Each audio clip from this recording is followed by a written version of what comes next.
As you all know, I guess, we can find the interface on www.efas.eu.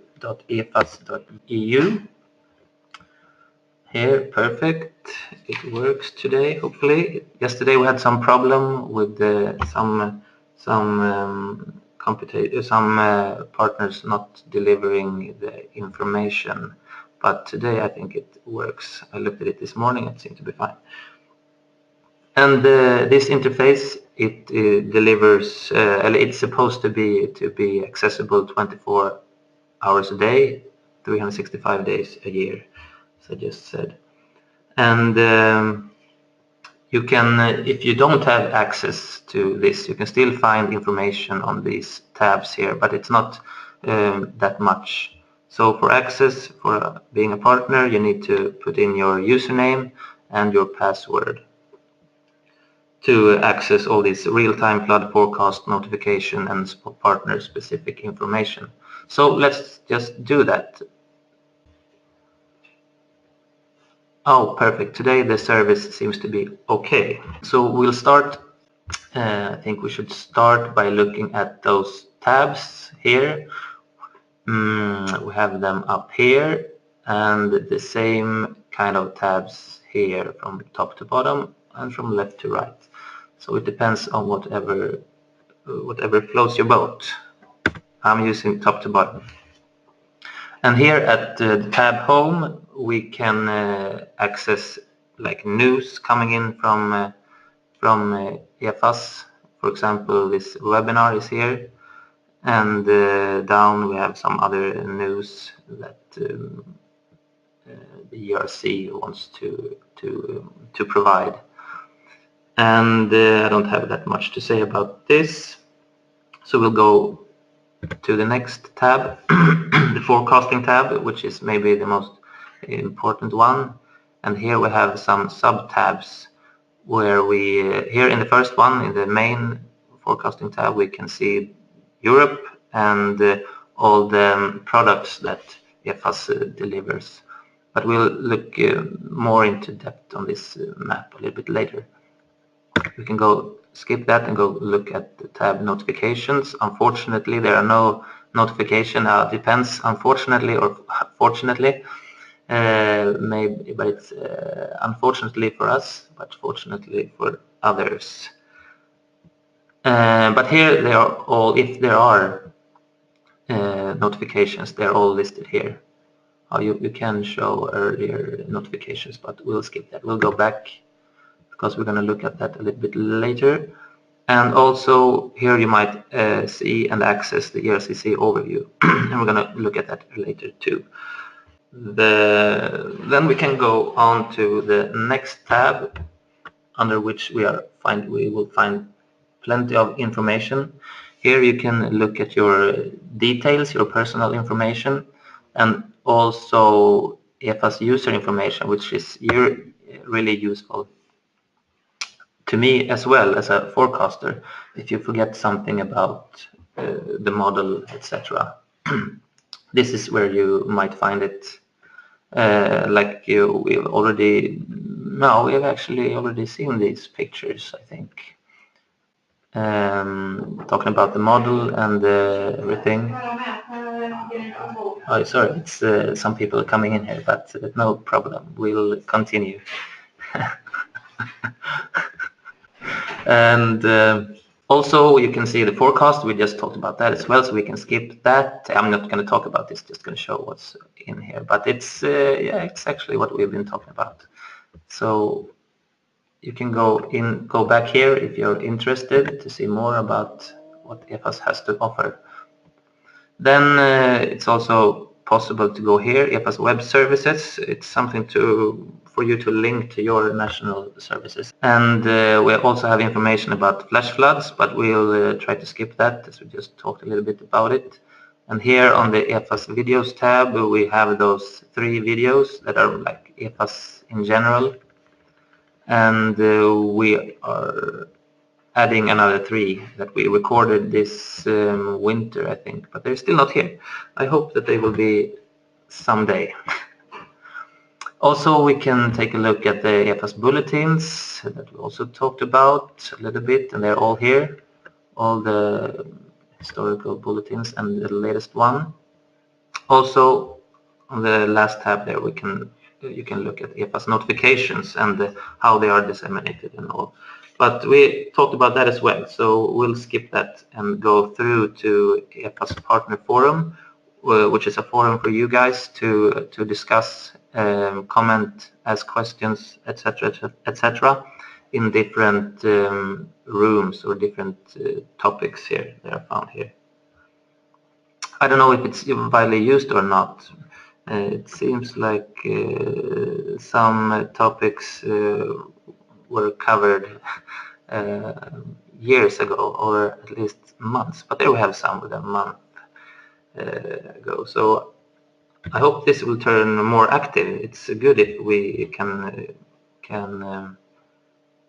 discuss things about EFAS a lot more, more frequent. Also, we have the partner list with all partners and contact information. If you go here to Austria, for example, we can see what web page they have, how to call them, and who to contact in case of an event or anything else. They had a lot of contact persons compared to other places that only has here 3, for example, in Belgium. So this is where you go if you want to contact another partner. Also, if you want to contact us, just go to the Contact Us tab, and we are going to answer your question if you have one. But all right, guys, let's head back to the EFAS forecasting tab, the most interesting part of EFAS. In this map extent, I have added all my information that I want to see when I log into EFAS. That's personal. You can we're gonna skip that. We're going to start here, I think, to start with the map and how to use that one. It's pretty straightforward. You can use the zoom buttons to zoom in and out. Oh, then I went back. Okay, and also you can go back to what's it called, the default extent of the map. But it's a bit rough for me, so I prefer going a little bit closer. And also we can move around in the map using this symbol with a couple of different arrows. You can go in either direction you want. And we also have an analyze tool, which you can use to click points, for example, in the map, to access more information, to access graphs and not only map information. But we can also, if you want to see what's the situation in a certain city, for example, we can type that and it will zoom in to Brussels in this case. And also here at the top right corner you will see the latest forecast. So that's that, a bit about that. Now we can go left and look at this layer thing, the layer tab. Here we have some possibilities. For example, you can click here on the calendar and choose what day you want to look at. If you're interested in a historic event, for example. And also what forecast you want to look at, if it's the one at noon or the one at midnight. There are 2 runs every day, as I said before. And also you can skip or go back if you want to see forecasts next to each other, perhaps how stable a forecast is over time. Then you can use the arrows here. And if you have you're lost, then you can find the latest forecast here using the clock symbol. Then using, if you're interested in some specific layers, you can click them and then use the save button, and then that's it's the same with the map. It will always start with your selected layers and the map view that you want if you use this save. But hey, let's go through these layers now. To start with, we can look at the, I will unclick those. We can start looking at the background here, which shows the area of responsibility for all EFAS dissemination centers. For example, the blue one here is covered by the Slovakians, it's the Donau Basin and Pool Basin, and the red area is covered by Rikswaterstadt, it's the Atlantic Basin, and the yellow part is covered by SMHI, it's the Baltic region. But let's go through here some of the most important layers, which we can see here. And at the moment, nothing is going on here. But if disseminated and issued, the notification icons for formal, informal, and flash flood notification are to be shown in the map. But there are currently none. And that's good with this, all these layers and all these products, that you can click the question button here to the right if you want to have something explained to you about the products. And also we have this tab National Flood Monitoring, where the station network is shown, all those dots, and if issued national warnings. If a national institute has issued warnings, they also appear in this map window and as a triangle. For example, here something has happened in Germany. The lowest level provided is exceeded, as you see here in the legend.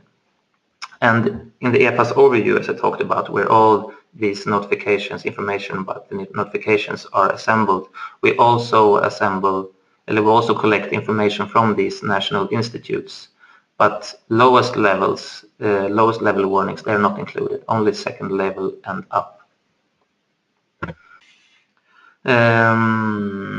Let's go through some other products. We also have this flood probability products, which is a map product that shows you a GIS layer with information on possible flooding, and if it's flooding occurring above this 5-year return period, and the percentage on that, how likely it is. There you will see. And also we have the reporting points high. That's really a really good product, I would say, and really useful. We can use the analyze tool to click one of those points that came up. They are always red, and they have two numbers next to them.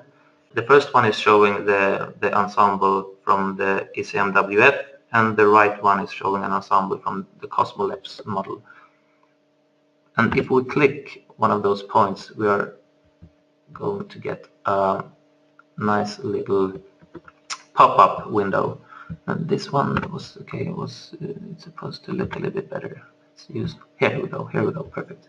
So first, from this point, a graph and some other information is generated. Here in the first section, we have some metadata, some meta information regarding country and basin and river, etc. And then we can go through some of the graphs. Here we have two graphs that shows more or less the same thing. Discharge in the first and the return period in the second. So where they are showing the same thing, just different scales. But here we can see the products, we can see the observations, the black points, and then the forecast from the the German one and the center one, the two deterministic, and also the ensemble forecast showing the mean, showing max 75% of the ensemble members, the mean value, and the 25% and the min value for the next coming 10 days, I think. Is it right? Yes, it is. And also the colors here on the background. These are the return periods. So green, that's less than 2, yellow is 2, and red is 5. That's where we disseminate a warning, for example. So this might be worth a warning, we'll see in the coming days. And also the purple here is the 20-year return period. So let's go down. We can also see the upstream rainfall coming in from the different models here, both the ensembles and the deterministic ones. Also the snow melt, if there would have been snow melt in this region, and the temperature, of course. And here we have the Cosmolabs discharge hydrograph, and we saw the one we just saw above was the SMWF one. So we already looked at this. We'll continue down and go to this. Where is it? This didn't show that much as I wanted. Let's see if we can see more on the other one. Sorry. It doesn't show that much either. It wasn't a bad example. I wrote down another date to look at to get more information, but since we're running out of time, we'll just skip that, I think. But anyway, I mean, why is this graph not working for me? That one is not good. Let's try this. So let's head down to the matrice down here. And this is really important for the forecasters in a way. You see from, if we take a look on this, then is MWF, the ensemble forecast, the 5-year return period. You have all the forecasts from bottom from top to bottom. We have the forecasts for twice a day, as you see here, and at what time, and also the date in the forecasts. And sadly, not much is showing here, but we'll take a look on these down here. This number denotes the percentage of members from the ensemble that is above the threshold, and we need 3, as I said before, 3 consecutive runs above 30% to issue a notification. And also that one of the deterministic ones is over the threshold. At the moment, it's not that much to show here, unfortunately. But as you see here, the ensemble members shows possible flooding on the 19th. 47% of the members are above the threshold on the 19th. But if we would have had more forecast, we would have seen the one coming up today, like 2016-05-19-00, and if that would have been above threshold, we might issue a warning and a notification tomorrow if the third one also is above 30%. So that was that. Sorry. Let's see, I have some things more to say, unfortunately. So I don't know what we should do. I might talk to 11 and then I will let you ask questions. We'll just talk a bit about the flash flood as well. Here we still have some things going on in France here, and we'll take a look at the reporting points, they're called, for the flash floods. And they are showing up as triangles, red or purple triangles. We can take a look at the purple one, which is more severe than the red one.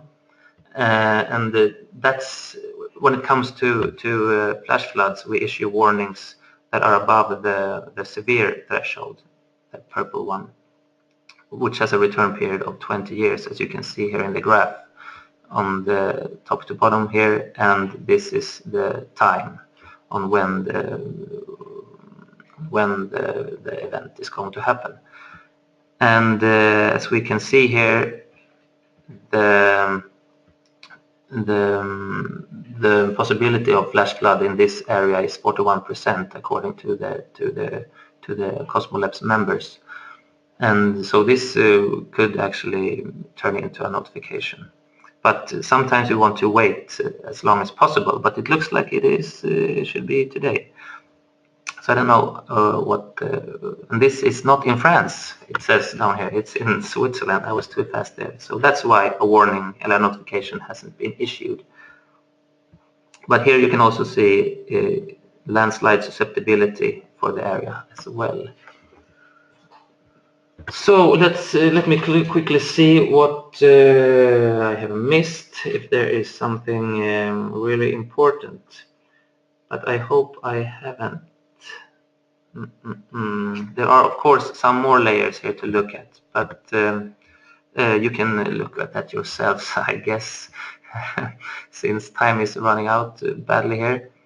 But yeah, only some background layers, and maybe this I really like. For example, we have an animation here of the meteorological forecast that could be really useful.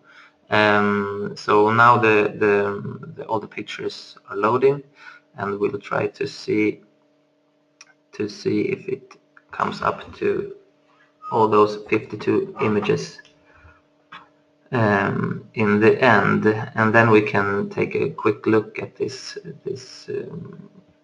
presentation coming in from the ECMWF on the precipitation. And then you have the legend here as well, of course, to the right here on the volume of rain coming in, and we can also see when it rains in a certain area, and pause it, for example, and go through step by step if it goes too fast. So I think I will stop there.